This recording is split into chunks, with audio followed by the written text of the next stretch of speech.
নমস্কার, আপনারা দেখছেন ডিজিটাল বাংলা অনলাইন চ্যানেল। এই মুহূর্তে যে খবরের দিকে নজর রাখবো, বকেয়া ডিএ এখনও মেলেনি। এরই মধ্যে গল্পে নতুন মোড়। সম্প্রতি বহু প্রতীক্ষিত বকেয়া ডিএ মামলায় রায় সামনে এসেছে। রাজ্য সরকারি কর্মচারীদের বকেয়া ডিএর 25% অবিলম্বে মিটিয়ে দেওয়ার নির্দেশ দিয়েছে সুপ্রিম কোর্ট। কড়া ডেডলাইনও বেঁধে দিয়েছে আদালত। এই পরিস্থিতিতেই কনফেডারেশন অফ স্টেট গভর্নমেন্ট এমপ্লয়িজের সাধারণ সম্পাদক মলয় মুখোপাধ্যায় ফেসবুকে একটি ভিডিও পোস্ট করেছেন। বকেয়া ডিএর হিসাব নিয়ে কি বললেন সরাসরি দেখুন। নমস্কার বন্ধু, গতকালের পর আজ বকেয়া ডিএর যে ক্যালকুলেশন তা কর্মচারীদের কাছে তুলে ধরছি। আমরা তো জানি যে 1/4/2008 থেকে 1/12/2019 পর্যন্ত দিল্লি, চেন্নাই বা এআইসিপিআই মেনে বকেয়া ডিএ দিতে হবে। আমি এখানে 4টে A4 পেজে 1, 2, 3, 4 করে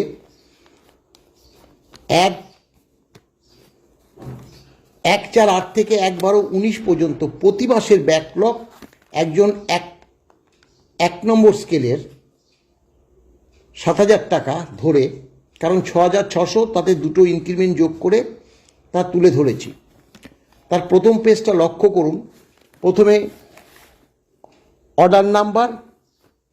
অর্ডার নাম্বারের পরে যে ডেট অফ এফেক্ট ডিএর, তারপরে পার্সেন্টেজ কত শতাংশ ডিএ দিয়েছে এবং দিল্লি, চেন্নাই বা এআইসিপিআই মেনে কতটা ডিএ আছে, এবং এবার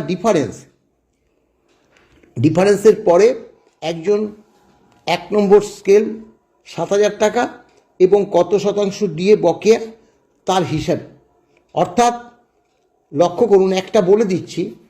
প্রথমে আছে ওয়েস্ট বেঙ্গল গভর্নমেন্টের ডিএর অর্ডার, তারপরে সেটা 1/4/8, সেটা দিয়েছিল 2%। তখন দিল্লি, চেন্নাইতে 12%। তাহলে 12 থেকে 2 বিয়োগ করলে 10%, যেটা 1 এপ্রিল 2008 আমরা পেয়েছিলাম। তাহলে 7,000 টাকার উপর 10%, অর্থাৎ 700 টাকা। এইভাবে পরপর যে প্রথম পেজে 1/4/8 থেকে 1/2/11 পর্যন্ত মোট 35 মাসের হিসেব আছে, এবং একদম শেষে সেই যে কলম ওয়াইজ টোটালটা করা আছে। এটা আপনারা দেখলেই বুঝে যাবেন। এবং গতকাল আমি বিস্তারিত তথ্যটা আমার যে ভিডিওটি গতকাল পেস্ট করেছিলাম সেখানে বলা আছে। এখন এখানে 1/4/8 থেকে 1/2/11 এই পেজটা দেখলে পরেই বুঝতে পারবেন আপনারা। হ্যাঁ, ছোট তো হবেই, কারণ মোট মাস হচ্ছে 141। তাতে প্রথম 1 নম্বর পেজটা এখন দেখছেন, ঠিক পরবর্তী পেজ 2 নম্বর চলে আসবে, সেখানে আছে আপনার 41 মাস। 3 নম্বর পেজে আছে 42 মাস এবং 4 নম্বর পেজে আছে 23 মাস। এই যে দেখুন 2 নম্বর পেজ চলে এসছে। 2 নম্বর পেজে 1/3/2011 থেকে 1/7/2014 মোট 41 মাস। এই 41 মাস আপনার ঠিক সেম যেটা বললাম আর কি। সেখানে প্রথমটা আপনার 2 নম্বরে 1/3/2011 থেকে 1/3/2011 টোটাল যেটা বললাম 41 মাস, ঠিক সেম জিনিস। 1/3/11 আমাদের 35 ছিল, এআইসিপিআই 51, তাহলে 51 মাইনাস 35 16%। তাহলে 7,000 টাকার 16% কত হবে না 1,120 টাকা। তাহলে 10,000 টাকার কত হবে সেটা আপনারা জানেন। 20,000 টাকার কত হবে সেটা হিসাব করলে পেয়ে যাবেন। একদম খুব সহজ হিসাবে, যেহেতু অবসরপ্রাপ্ত কর্মচারীরা এই এত ক্যালকুলেশন করতে পারবে না বলে প্রত্যেক মাসে আমি করে দিয়েছি। যার 41 মাসের ব্যাকলগ 1 থেকে 41, অর্থাৎ 1/4/2008 থেকে একদম 1/1/2019 পর্যন্ত, এইটা পরিষ্কারভাবে আমি তুলে দিয়েছি। এই 2 নম্বর পেজে একদম শেষে দেখুন 1/7/2014, সেখানে আমাদের 58 ছিল, আর এআইসিপিআই বা দিল্লি, চেন্নাই ছিল 107। তাহলে 107/58 অর্থাৎ 49%। তাহলে 7,000 টাকার উপর 49%, অর্থাৎ 5/7 35, তার থেকে 70 টাকা বাদ দিলে 3430 টাকা। এই গেল 2 নম্বর পেজ। 2 নম্বর পেজ এইভাবে ঠিক ডান দিকে একদম আছে। আমি বারবার বলেছি কলম ওয়াইজ টোটাল করা আছে। সেই টোটালগুলো যার বেসিক অনুযায়ী করে পরপর যোগ করলে পরেই প্রতি পাতায় যে করা আছে, তাহলে আপনি পেয়ে যাচ্ছেন টোটালটা। এবার 2 নম্বরের পরে আসবে আপনার 3 নম্বর পেজ। 2 নম্বর পরে আসবে আপনার 3 নম্বর পেজ। 3 নম্বর পেজে আপনি দেখুন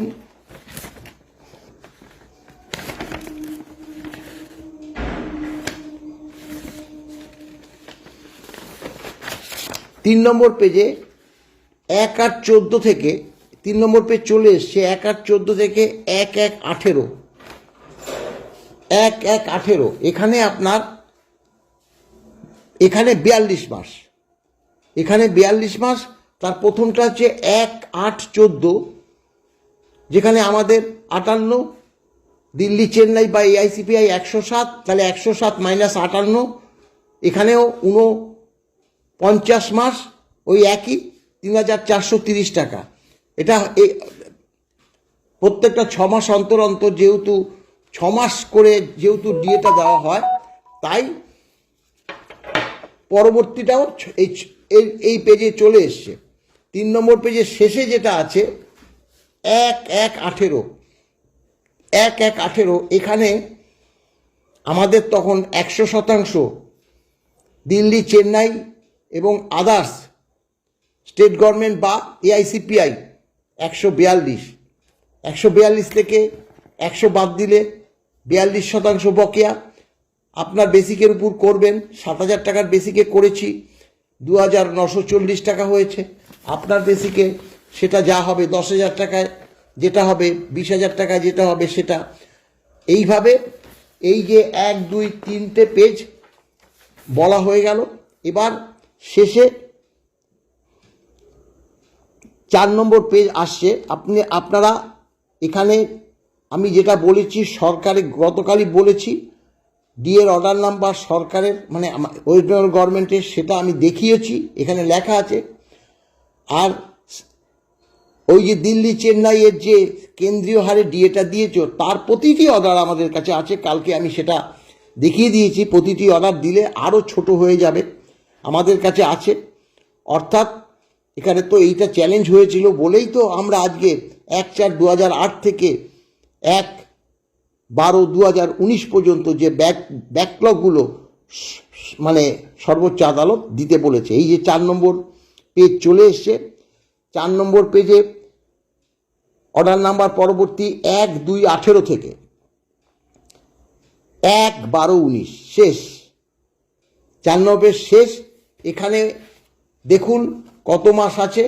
এখানের মাসটা আছে আপনার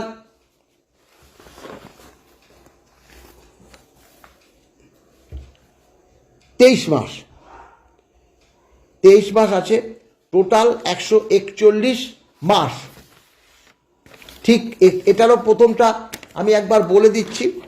4 নম্বর পেজে 1/2/18 থেকে 1/12/2019 পর্যন্ত, সেটা লাস্টে 125, তখন ওদের 164, অর্থাৎ এআইসিপিআই 164, তাহলে 164 - 125, সেখানে 39, তাহলে 7,000 টাকার উপর 39%।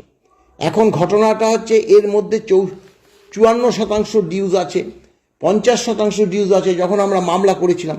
এবার টোটালগুলো করে দেখা গেল 7,000 টাকার উপর একজন মানে 1 নম্বর স্কেল 6,600-কে আমি 7,000 করেছি দুটো ইনক্রিমেন্ট যোগে, কিন্তু তা হবে না, আরও বেশি হবে।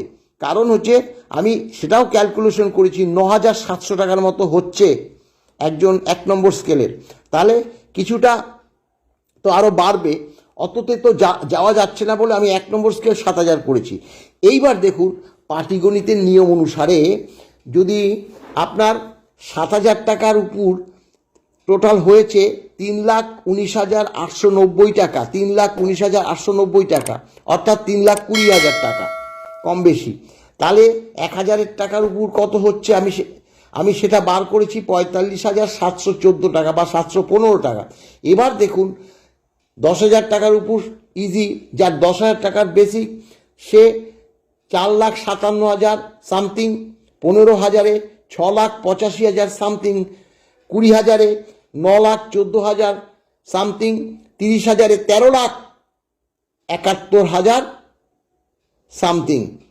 এখন তার মাঝে যেটাই হবে না কেন, এখানে আপনারা খুব সহজে এটা ক্যালকুলেশন করতে পারবেন, যার জন্যই আমি অনেকটা সময় নিয়ে ধীরে ধীরে করেছি।